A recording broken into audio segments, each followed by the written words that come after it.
Have you ever tried taking ashwagandha? It's a supplement that's been gaining an insane amount of hype in the TikTok and influencer universe for its incredible ability to reduce stress and anxiety. But did you know that taking ashwagandha could actually make you feel emotionless?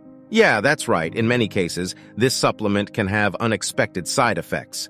Hey guys, Dr. Supplement Guy here, and welcome back to our channel where we provide the latest insights on supplements and healthy habits anyone can implement to live a healthier life. Be sure to subscribe to our channel and hit the notification bell to stay up to date with our latest videos.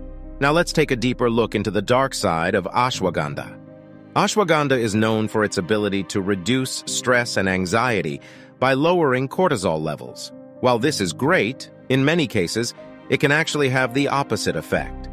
Multiple research studies have found that people who took ashwagandha had increased cortisol levels, leading to feelings of agitation and restlessness. Another potentially harmful side effect of ashwagandha is that it can make you feel emotionless.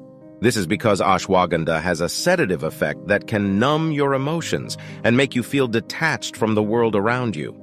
It is often advised that taking ashwagandha during non-stressful seasons of your life is generally unadvised for these reasons. But that's not all. Ashwagandha has been known to cause upset stomach issues, including diarrhea and vomiting in some people.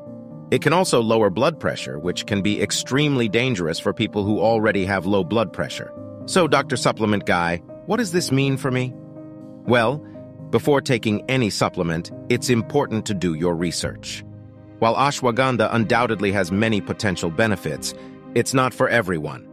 If you experience any negative side effects, be sure to stop taking it immediately and seek medical attention if necessary. In conclusion, ashwagandha may have a dark side that many people aren't aware of. By staying informed and taking precautions, you can make sure that you're using supplements safely and effectively. Thanks for watching. Don't forget to like and share this video with your friends and subscribe to our channel for more insights on supplements and holistic medicine.